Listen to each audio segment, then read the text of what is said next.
Fala aí, gente. Boa segunda-feira, né? Segundou por aí. Eu gostaria de trazer uma reflexão, né? Sobre o Salmo de número um.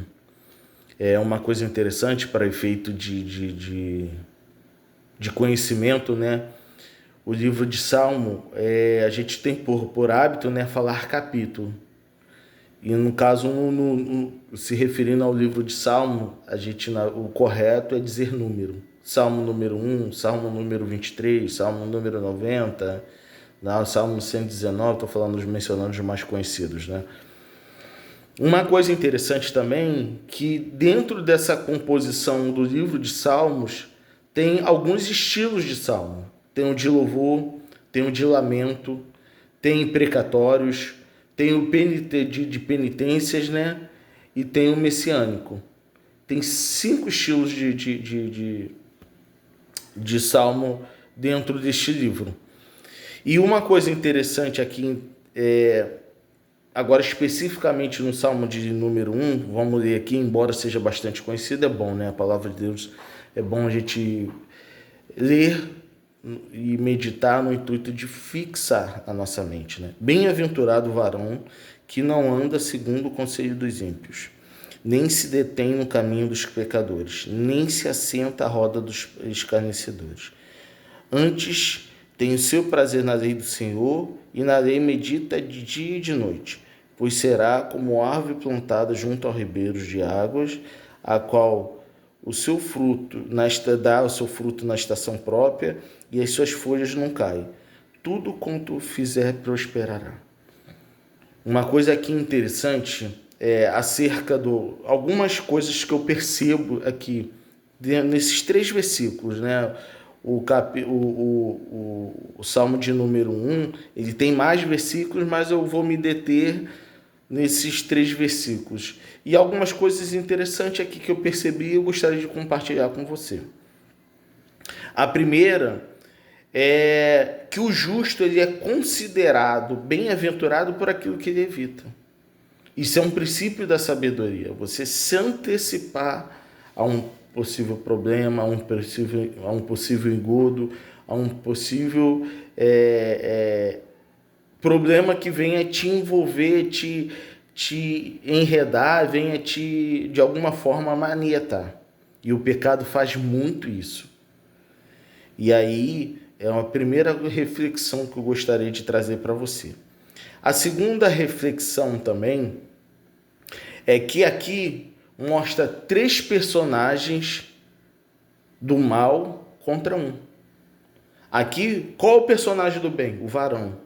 Varão é um termo bíblico naquela época de uma pessoa reta, justa, pessoa de bem. Mas que existe pelo menos 3 personagens aqui que tenta derrubá-lo, né? Aqui a própria Bíblia menciona que é o ímpio, são os pecadores e são os escarnecedores. Olha, 3 personagens aqui para derrubar. Isso aí é bem verdade que a nossa batalha espiritual, que a atmosfera espiritual, ela é sempre densa para aquele que tenta, que se esforça a viver a vontade de Deus. E aí é bem verdade que o nosso nível de vigilância tem que aumentar muito, muito, muito. E uma coisa aqui que eu vou compartilhar, embora não esteja no texto, e para ver como isso é verdade. Quando eu comecei a fazer algumas anotações aqui para ler, para gravar esse vídeo, um empecilho foi terrível. Celular aqui apagando, tocando, cachorro latindo do nada. Estou falando alguns empecilhos que acontecem. Então leva a sério esse estudo. Porque a verdade é a única coisa que vai te libertar. O próprio Cristo falou: conhecereis a verdade e ela vos libertará. Então, guarda essa palavra na tábua do teu coração, como diz a palavra. E reflita sobre isso, medita sobre isso. Não fica só nas minhas palavras. Dê liberdade para o Espírito Santo ampliar essa instrução no teu coração. Uma outra coisa interessante aqui que eu gostaria de ressaltar também, que o pecado ele vem na nossa vida ou ele tenta de forma progressiva. E a gente vê em duas observações aqui. Olha como é que é interessante. Anda, ou seja, você começa a andar por esse caminho, se detém, ou seja, quando você fica parado, quando você é detido, quando você é paralisado, quando você já começa a se enredar com esse problema. E aí vem por último, assenta. Assenta é quando você está totalmente entregue ao problema, totalmente entregue ao pecado. Olha a progressão do pecado. Primeiro ele te coloca por esse caminho tortuoso, depois ele começa a te enredar com uma teia de aranha, né? Vou usar isso para ilustrar. E por fim você já está totalmente entregue ao ponto que você já aceitou esse conselho, já aceitou esse caminho e agora você está se instruindo, se aprofundando naquilo que vai ser a tua derrocada. E aí o segundo detalhe agora falamos sobre atitude, agora vamos falar sobre aquilo que te move, o transcendental, que é o conselho, quando você começa a ouvir o que não deve. E aí depois você já começa a entrar num caminho.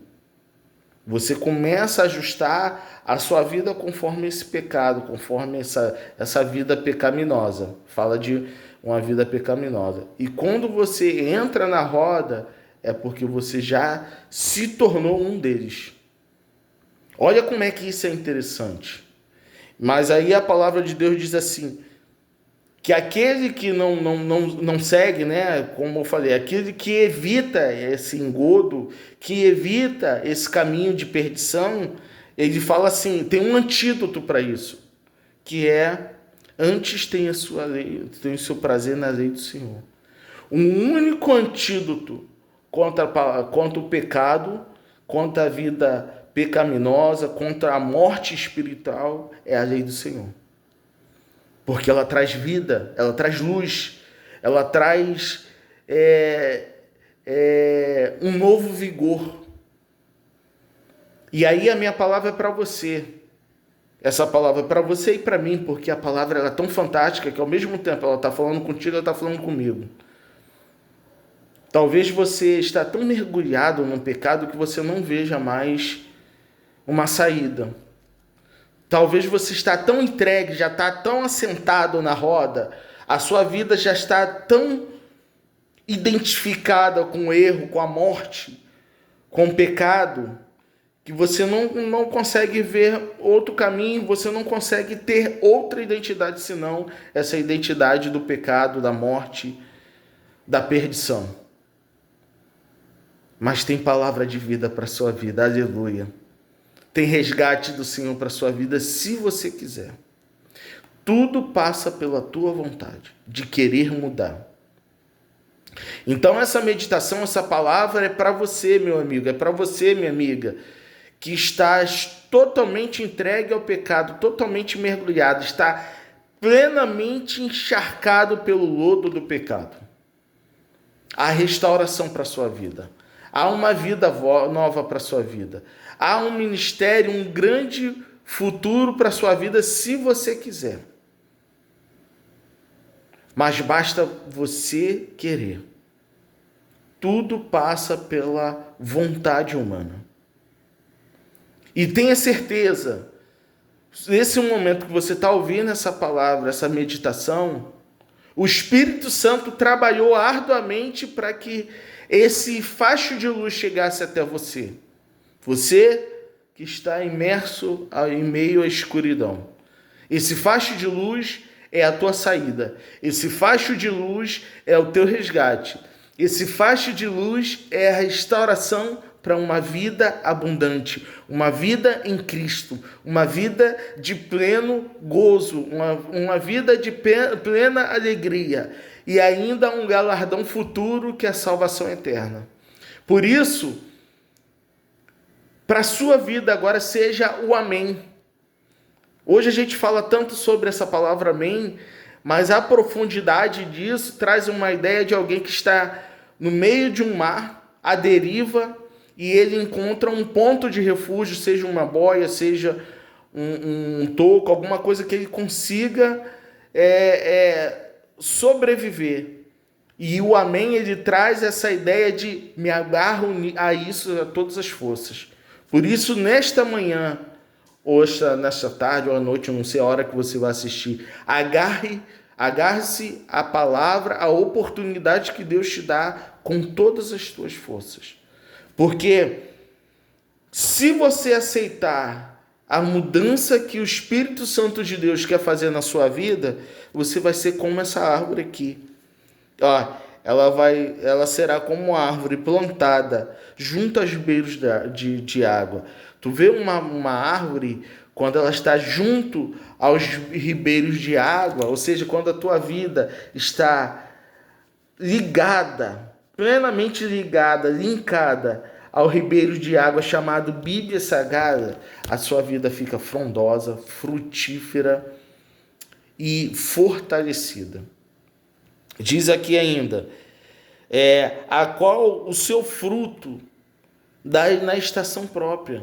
Ou seja, a sua vida começa a se ajustar, a regular, a gerar frutos, de tal forma que aqueles que antes não via nada de diferente começam a perceber.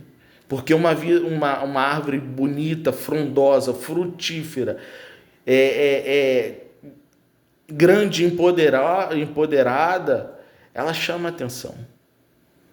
E aí o Senhor quer trazer isso para a sua vida.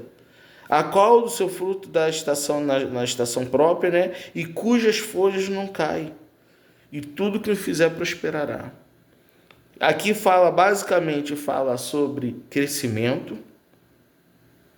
fala sobre constância, fala sobre alimento, não só para você, o fruto ele é principalmente para o outro, ou seja, a sua vida vai ser um testemunho vivo para alimentar, para ajudar outras pessoas.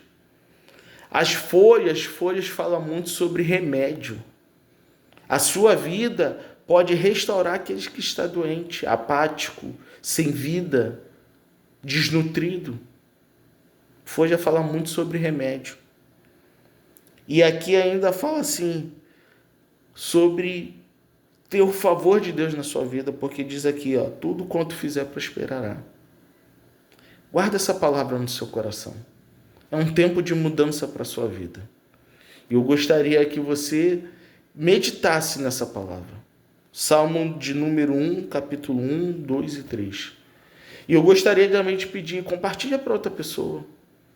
Porque talvez essa palavra é o que ela está precisando para dar uma virada na vida dela. Então, que o Senhor Jesus, através do seu Santo Espírito, entre na sua vida poderosamente e te transforme completo e torne a sua vida como essa árvore aqui no versículo 3. Frondosa, constante, que dá fruto para alimentar outras pessoas, que gera folhas viçosas para ser remédio, para ajudar, para alicerçar, para levantar aqueles que estão caídos, e que a prosperidade que o Senhor vai trazer, o favor de Deus que o Senhor vai trazer para a sua vida, seja como estímulo, como exemplo para aqueles que estão sem referência. Que o Senhor Jesus te abençoe rique e abundantemente. Receba essa palavra, uma boa semana para você.